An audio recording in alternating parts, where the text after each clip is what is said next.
All right, what's up, guys? Average Joe's Crypto Podcast, episode 1. I'm Jace. I'm This is Trey, aka the Bitcoin bad boy. man. So we're super excited to just be able to do this. Kind of popped up last second last night. I don't even remember what we were talking about. Trey posted that cool picture of him with the bad boy, and I was just like, let's do a podcast. We're getting super into this stuff right now. It's just kind of, I don't know. It's pretty infectious once you go down the deep hole on the webs. YouTube, you go down a deep hole and you learn a lot. And we just kind of want to spread the word because it's a pretty untapped market at this point, I still think. And I'll just say this too. We are pretty serious about this, but I will say if you're just listening and you're not watching, only 50% of us actually dressed the part and came ready to play ball. And I'll let you guys go ahead and guess what's the 50%. But carry on, Jace. Yeah, so this isn't, it's 50% serious, 50% just jokes. So why do we create this? It's going to be like, it's a simple answer. It's Doge. Like, you can laugh at it all you want. Trey used to make fun of it all the time. He said it's a meme coin. He said, I'm selling, but now he's all in. He's all in. He's a hodler. You can go back through the texts. The receipts are there.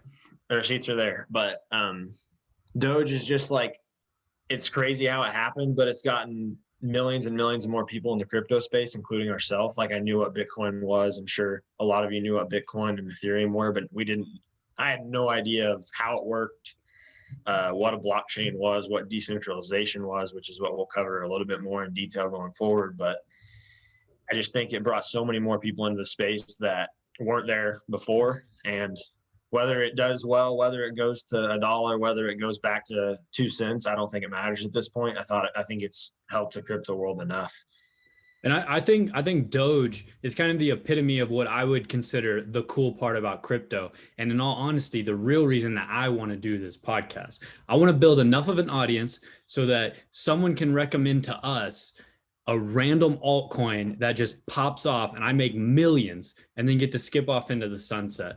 And that's kind of what Doge did. I do know someone who cashed out at 52K. That's kind of incredible. They got out while they could. I will say, like, I'm not necessarily saying it myself, but a lot of people will call that person a paper hands. Like, and that's kind of embarrassing, but they do have a little chunk of change now. I mean, you can't take that from them. Yeah. Yeah. So we're not going to always condemn paper hands. Sometimes you just got to take your winnings and run off, but we are going to coattail anyone that recommends a good altcoin to us.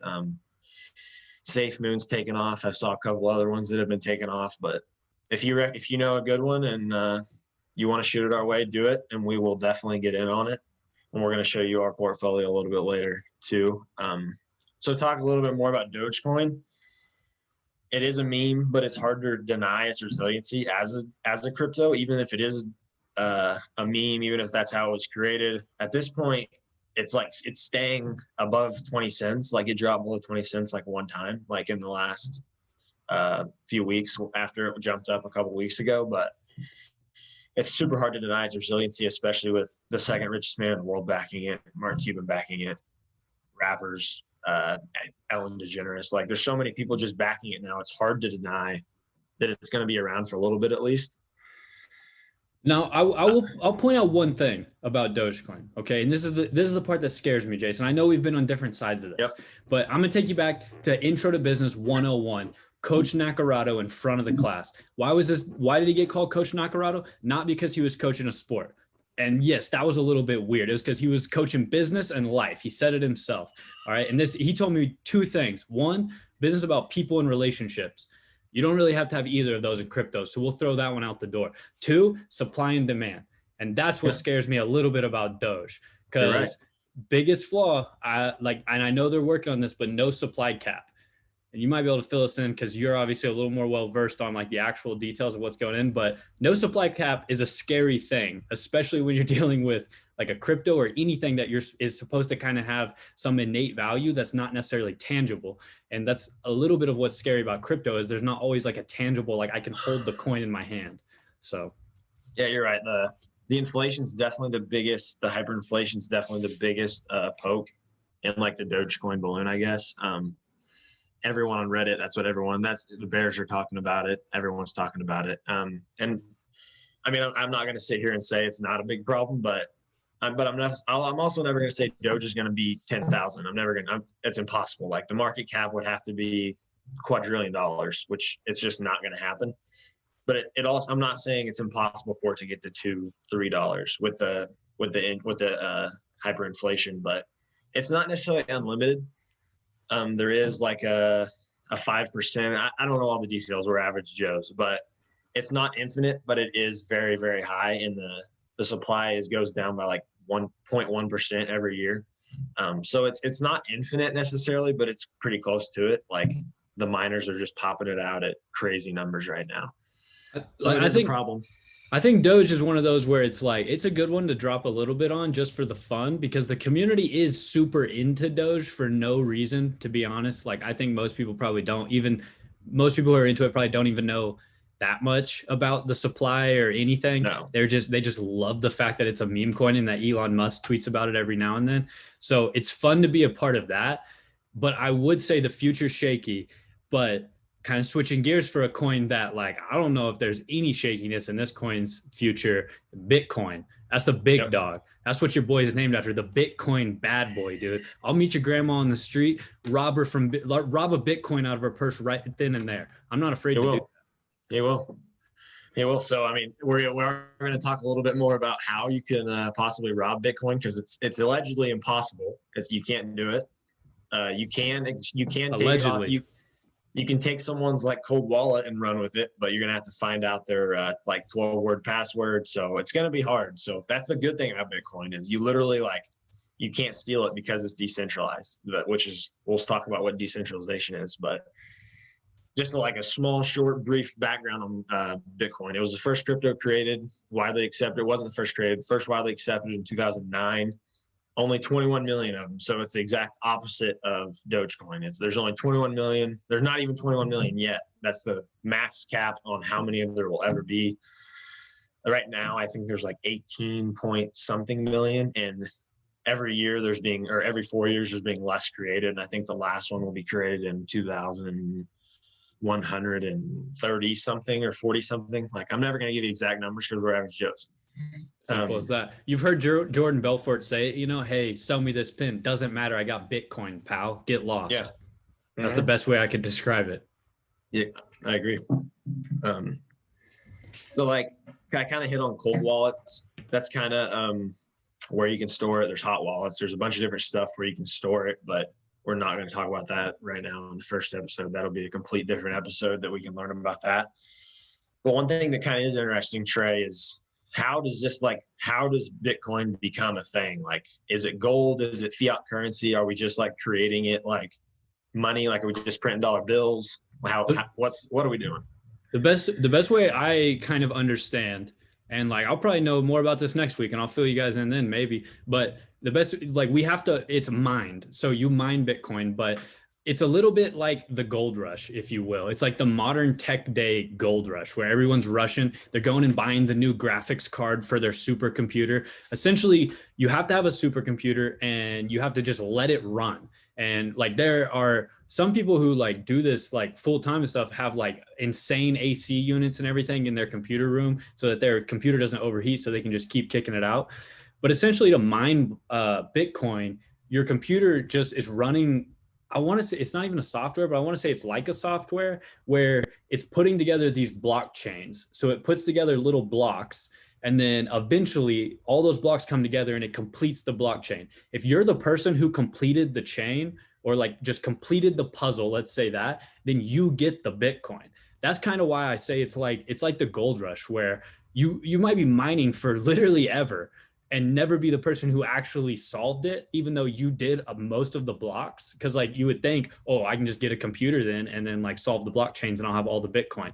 For one, the algorithm gets increasingly like harder and harder to solve. That's how it like works into the supply cap. But then also, like I said, if you're not the one who actually solved it, then you don't get the Bitcoin. A kind of interesting thing about mining, I had an information systems teacher back in the day who actually, like, OG type of dude, like when Bitcoin was hot on the scene, he mined 3 Bitcoin way back. So in my class, this was like a few years ago when Bitcoin was around like 35, 40K, like it was starting to hit that big uptick. And he told us that it was in his wallet somewhere that he could not find the password for. So he had 3 Bitcoin, roughly 90 grand sitting in a wallet that he could not access. Because it's not like you can call up Bank of America. That would be like a centralized type of thing where they could help you solve this problem. Decentralized is a little trickier. So he could not access this. And he was too scared to try another password because you only get like a limited amount of times. Otherwise it erases your wallet. So that's like the very scary part.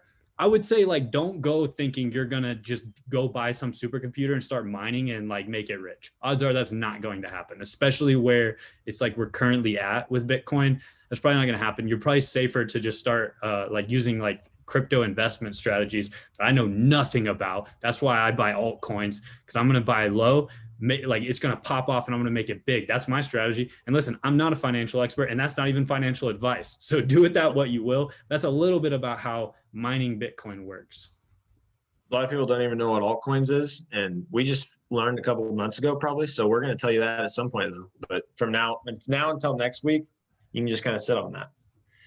What I was going to say also before you said that is there's actually 21 million total Bitcoin can be, but there's already 3 million that have been lost forever because of situations like that, from cold wallets or hot wallets, or they lost the 12-word password, or they literally just lost the drive or whatever that it was on. So there's actually only going to be 18 million-ish that accessible forever. So the demand's even going to go higher. So that would be a crappy situation to be in right now, especially considering Bitcoin by 2030, I've heard could be like $1 million. But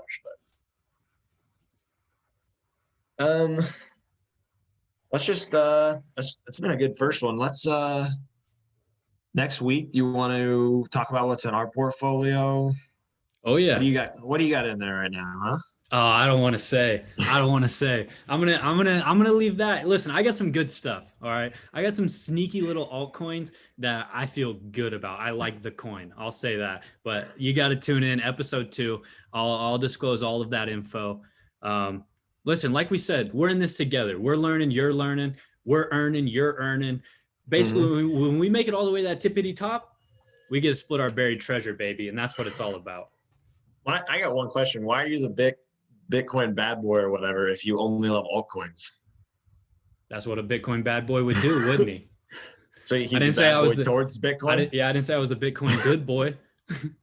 Okay, so maybe you're the Bitcoin minimalist of this show, or maybe the anti-Bitcoin bad like boy. Yeah. You tell me. I just hear you talking a lot about altcoins, altcoin this, altcoin that. But... I might be the altcoin alpha. Ooh. Hey, we're progressing. We're progressing this first episode. We came up with this idea last night. We don't know. Yeah. We don't know what we're going to become with you guys. Things are going to get weird. Simple as that. Yeah, I'm down for that. Yeah, we might buy some coins. We might go on a date. It's hard to tell what could happen at this point, but I know one thing, man, oh man, is my portfolio looking stacked, and I can't wait to tell you all about it. Let's do it. Hey, we're going to have some guests on too that probably know less than us. So that'll be good for the people that are out there. Like maybe we explain to them what this thing is. But you ask questions. You guys ask questions about what you want us to talk about. Yeah. And we're here for you guys. We can do some research. I'm not going to say we're going to know what it is. We'll take our time out of our day and do our research for our people. And all we ask for you, make sure and subscribe, leave us a review, get the podcast popping off. We want to be on the new and noteworthy. We want people their minds to be blown. Why a couple average Joes talking about cryptos is all over their feed. Share, tell your friends, tell your mom, write a letter to your grandma, let her know what's happening, warn her that I might rob her in the street straight out of her Bitcoin. But until next time, let's get that buried treasure.